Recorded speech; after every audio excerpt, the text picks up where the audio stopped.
अस्सलाम वालेकुम व्यूअर्स, आप सबको एक दफ़ा फिर मेरे YouTube चैनल में खुशामदीद। व्यूअर्स, जैसा कि पिछली वीडियो में हमने एक्सरसाइज 9.1 स्टार्ट किया था और उसमें हमने 3 क्वेश्चंस कर लिए थे। अब हम चलते हैं क्वेश्चन नंबर 4 की तरफ। मैं पहले ही से डायग्राम बना चुकी हूँ। मेरे पास क्वेश्चन नंबर 4 है कि find the length of the diagonal of the given rectangle. कहा है कि ये जो आपके पास रेक्टेंगल गिवन है, मौजूद है, इसमें ये जो डायगोनल है, ठीक है, इसका लेंथ फाइंड करना है। इन शॉर्ट ये जो डायग्राम मेंशन है, ठीक है, इनका आपने लेंथ फाइंड करना है। आसान तरीका ये है, जो शेप मेरे पास गिवन है इसको मैं अलहदा से इससे निकाल लूंगी,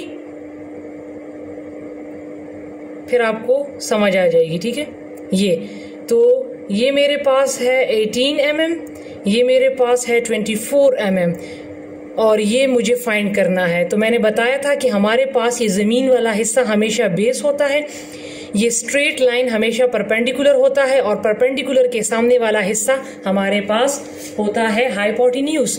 तो अब हम इसको फॉर्मूले से, पाइथागोरस थ्योरम जो है उसके ज़रिए से हम सॉल्व करेंगे। तो हमारे पास फॉर्मूला है बेस प्लस बेस का स्क्वायर परपेंडिकुलर का स्क्वायर इक्वल टू हाइपोटेन्यूज का स्क्वायर। इसको आप ABC से भी डिनोट कर सकते हैं, A का स्क्वायर प्लस B का स्क्वायर इक्वल टू C का स्क्वायर। ठीक है, बेस मेरे पास क्या है 24, परपेंडिकुलर मेरे पास क्या है 18 और हाइपोटेन्यूज मुझे फाइंड करना है, तो इसको मैं लिख लूंगी एज इट इज। अब आपने क्या करना है, 24 का स्क्वायर ले लें, तो 24 का स्क्वायर आपके पास आ जाएगा 576 प्लस 18 का स्क्वायर आपके पास आ जाएगा 324 equal to hypotenuse as it is. इन दोनों को ऐड कर लें तो इससे आ जाएगा 900 इक्वल टू हाइपोटेन्यूज का स्क्वायर। मुझे हाइपोटेन्यूज के स्क्वायर के ये वाला स्क्वायर खत्म करना है, तो ये वाला स्क्वायर खत्म करने के लिए हम यहाँ भी स्क्वायर रूट डाल देंगे, यहाँ भी स्क्वायर रूट डाल देंगे। तो मेरे पास 900 का जब आप स्क्वायर रूट लेंगे तो आपके पास आ जाएगा 30 इक्वल टू हाइपोटेन्यूज। तो मेरे पास ये हिस्सा जो है ये मेरे पास आ गया है 30 mm। तो इसको आप इस तरीके से भी सही करके लिख सकते हैं, hypotenuse equal to 30 mm। So this is the answer. जी तो व्यूअर्स, मेरे पास इसमें क्वेश्चन नंबर 5 है। ठीक है,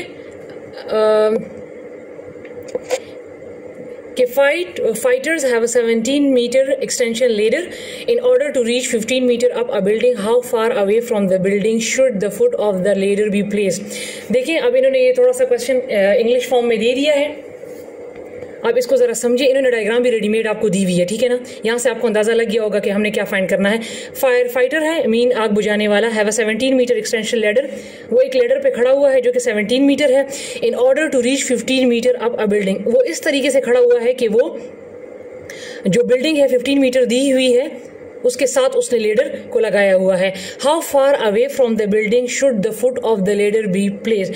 तो बताएं कि जो लेडर का जो फुट है, मीन इसका ये वाला हिस्सा जो है वो बिल्डिंग से कितना दूर रखना चाहिए। मीन यहाँ पर रखना चाहिए, यहाँ पर रखना चाहिए, यहाँ पर रखना चाहिए। तो इन्होंने तो डायरेक्ट डायग्राम दिया हुआ है। इन्होंने हाइपोटेन्यूज दिया है 17, परपेंडिकुलर दिया है 15 और फाइंड क्या करना है, बेस। ये तो इजी है। ठीक है, तो चलते हैं अपने क्वेश्चन को सॉल्व करने की तरफ। ठीक है, तो मेरे पास बेस का स्क्वायर प्लस परपेंडिकुलर का स्क्वायर इक्वल टू हाइपोटेन्यूज, वही चीज़ें चलती जा रही हैं।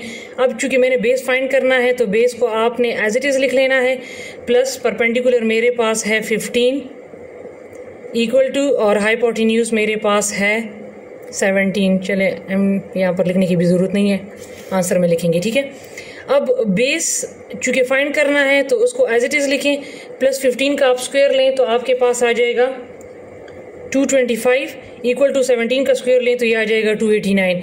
अब चूंकि यहाँ पर मैंने बेस फाइंड करना है equal to 289 as it is plus 25, 225 उधर जाएगा तो ये हो जाएगा माइनस 225। अब base as it is equal to 289 से 225 माइनस करें तो ये आ जाएगा 64।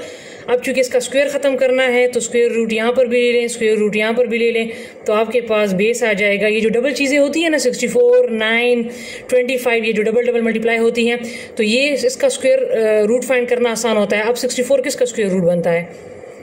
8 टाइम्स 64 आता है, तो जब मैं 64 का स्क्वायर रूट लूँगी तो ये सिंगल 8 आ जाएगा। इसी तरह 25 है, 5 टाइम्स 25, तो अगर 25 का स्क्वायर रूट लूँगी तो सिंगल 25 आ जाएगा। तो लिहाजा इसका आंसर जो है वो 8 आ जाएगा। और यहाँ पर इन्होंने मीटर गिवन है, तो यहाँ पर इसका आंसर भी मीटर के साथ आ जाएगा। ठीक है व्यूअर्स जी। तो व्यूअर्स मेरे पास अब नेक्स्ट क्वेश्चन है नंबर 6, जो कि है अ 30 foot ladder is leaning against a building if the foot of the ladder is 10 foot away from the base of the building, how far up the building does the ladder reach. ये diagram इस question के साथ है, question number 7 के साथ confuse नहीं होना। इस क्वेश्चन का डायग्राम हमने खुद ड्रॉ करना है और फिर हमने बताना है कि इसमें हमने क्या फाइंड करना है। तो देखिए पहले इसमें कहा है कि अ 30 foot ladder is leaning against a building, ठीक है, लेडर है ये देख लें, ठीक है, और इन्होंने कहा है कि ये क्या है 30 फुट है जो कि एक बिल्डिंग के अगेंस्ट है, मीन एक बिल्डिंग के मुखालिफ सिमत है, ठीक है। फिर उन्होंने कहा है कि if the foot of the ladder is 10 foot, if the foot of the ladder ये है, लेडर सीढ़ी का जो फुट है वो ये है, of the ladder is 10 foot away from the base of the building. तो वो कह रहा है कि ये लेडर का जो फुट है वो इस बिल्डिंग के बेस से कितना 10 फुट है। तो बताएं how far up the building does the ladder reach, तो कितनी बिल्डिंग हुई जिससे हमने सीढ़ी को लगा कर रखना है। तो इसमें सिंपल इस आपने बिल्डिंग को फाइंड करना है, ठीक है। तो बिल्डिंग मीन यहां पर फाइंड होगा परपेंडिकुलर, ठीक है। अब इस क्वेश्चन को भी मैं सॉल्व कर लेती हूँ क्योंकि इसका आंसर जो है इन्होंने पॉइंट में नहीं दिया, तो मैं आपको बता देती हूँ कि इसको कैसे सॉल्व किया है। तो मेरे पास base plus perpendicular equal to hypotenuse, base मेरे पास है 10 प्लस परपेंडिकुलर मुझे फाइंड करना है इक्वल टू हाइपोटेन्यूज है 30, ठीक है। अब सबसे पहले आपने क्या करना है, स्क्वायर को खोलना है। तो जब 10 का आप स्क्वायर लेंगे तो ये आ जाएगा 100 प्लस परपेंडिकुलर जो है वो as it is equal to 30 का स्क्वायर लेंगे तो ये आ जाएगा 900। अब चूंकि मुझे परपेंडिकुलर फाइंड करना है तो 900 एज इट इज, ये 100 उधर चला जाएगा तो ये आ जाएगा -100, ठीक है। तो मेरे पास परपेंडिकुलर का स्क्वायर आ गया 800, चूंकि मुझे ये स्क्वायर ख़त्म करना है, स्क्वायर रूट यहाँ पर भी ले ले, स्क्वायर रूट यहाँ पर भी ले। इसका आप डायरेक्ट कैलकुलेटर से अंडर रूट लें तो इसका आंसर पॉइंट में आएगा, लेकिन चूंकि इन्होंने पीछे आंसर दिया है 20 अंडर रूट 2 फुट, तो इन्होंने कैसे ये आंसर लाए हैं इसको आप देखें। इन्होंने 800 का ले लिया है एलसीएम, तो जब मैं इसका एलसीएम लूँगी तो 4 time 8 00 to 2 time 4 00 to 1 time 2 00 to 5 time 10 0 as it is, फिर 2 to 2 time 4 to 5 time 10 5 time 25 and 5 1 time 5। अब क्या करना है, परपेंडिकुलर इक्वल टू, मैंने चूंकि 800 का स्क्वायर रूट लेना है तो स्क्वायर रूट मैंने एज इट इज लिखा, 800 के जो फैक्टर्स आ गए हैं ये आपने लिख लेने हैं 5 ये आपने लिख लेने स्क्वायर रूट में। अब आप देखते जाएं, ठीक है, ये तो इससे कैंसिल हो गया। अब आप देखें इसको मल्टीप्लाई करें तो 4, इन दो को मल्टीप्लाई करें तो 4, 2 एज इट इज, और 5 को मल्टीप्लाई करें तो 25, ठीक है। अब परपेंडिकुलर इक्वल टू, अब देखिए ये 4 जब स्क्वायर रूट से बाहर आएगा 2 टाइम 4, जिस तरह मैंने 64 का बताया, 4 का अंडर रूट क्या होता है 2, ये जब 4 से स्क्वायर रूट से बाहर आएगा तो 2 आ जाएगा, ये 4 भी जब अंडर रूट से बाहर आ जाएगा तो 2 आ जाएगा। अब ये 2 है, ये अंडर रूट से बाहर नहीं आ सकता, ठीक है, इसको हमने अंडर रूट में ही लिखना है। 25 जब अंडर रूट से बाहर आएगा तो 5 आ जाएगा, और 2 को हम अंडर रूट में ही लिख लेंगे, ठीक है। तो perpendicular equal to 2 time 4 5 time 20, तो ये आ जाएगा 20 और अंडर रूट आ जाएगा 2, तो ये इसका आंसर आ गया। इसको इस तरीके से सॉल्व किया है। अच्छा तो व्यूअर्स, अब मेरे पास नेक्स्ट क्वेश्चन है। देखिए क्वेश्चन नंबर 7, इसमें ये डायग्राम दी हुई है और आपने यहाँ से देख लेना है, डायग्राम में हाइपोटेन्यूज फाइंड करना है। लेकिन इन्होंने यहाँ पर क्या किया है कि बेस को मिक्स फ्रैक्शन फॉर्म में दिया है, तो इसको भी मैं सॉल्व करवा के दे देती हूँ, ठीक है। तो मेरे पास फॉर्मूला है base plus perpendicular equal to hypotenuse.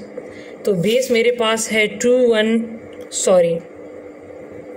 1/2 plus 2 equal to hypotenuse को फाइंड करना है। सबसे पहले मैं इसका मिक्स्ड फ्रैक्शन ख़त्म कर देती हूँ। तो 1 टाइम 2 प्लस 1 3/2 प्लस 2 का स्क्वायर इक्वल टू हाइपोटेन्यूज का स्क्वायर। अब इसका स्क्वायर ले लें, 3 का स्क्वायर आ जाता है 9 और 2 का स्क्वायर आ जाता है डबल मल्टीप्लाई करने से 4 प्लस इसका स्क्वायर लें तो 4 इक्वल टू हाइपोटेन्यूज का स्क्वायर। देखिए अब इसके दरमियान में क्या है, प्लस। तो जब भी फ्रैक्शन फॉर्म में दरमियान में प्लस हो या माइनस हो तो हम इसका लेते हैं एलसीएम। अब इसके नीचे कुछ भी नहीं है तो 1 हम खुद लगा लेंगे। 4 और 1 का एलसीएम ले लें तो ये आपके पास आ जाएगा 4। 4 के टेबल में 4 कब आता है 1 टाइम, 1 के टेबल में 4 कब आता है 4 टाइम।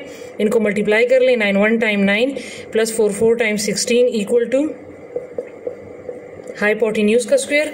16 प्लस 9 ये आ जाएगा 25/4 इक्वल टू हाइपोटेन्यूज का स्क्वायर। अब चूंकि मैंने ये स्क्वायर ख़त्म करना है, यहाँ भी अंडर रूट डाल लें, यहाँ भी अंडर रूट डाल लें।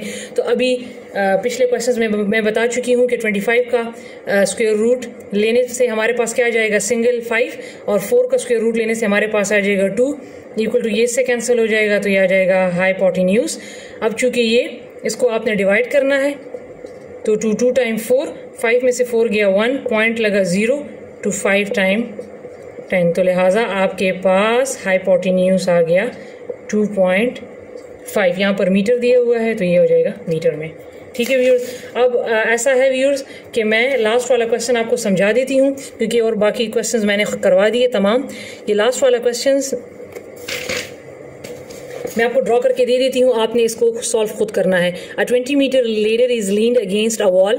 If the base of the ladder is 8 meter from the wall, how high up the wall will the ladder reach? इसी तरह का क्वेश्चन है कि यहाँ पर बताया है कि 20 मीटर लेडर है, सीढ़ी है, ठीक है, और वो क्या है अगेंस्ट अ वॉल, मीन वहाँ पर बिल्डिंग था, यहाँ पर वॉल है, इस वॉल के अगेंस्ट मुखालिफ है। इन्होंने कहा कि if the base of the ladder is 8 metre, अगर लेडर का जो बेस है ये वाला हिस्सा ये 8 मीटर है फ्रॉम द वॉल से, ठीक है, तो बताएं how high up the wall will the ladder reach, तो दीवार कितनी लंबी होगी कि लेडर उस तक पहुंच जाए, तो ये आपने फाइंड करना है, ठीक है व्यूअर्स। तो इस क्वेश्चन को आप खुद सॉल्व कर लें।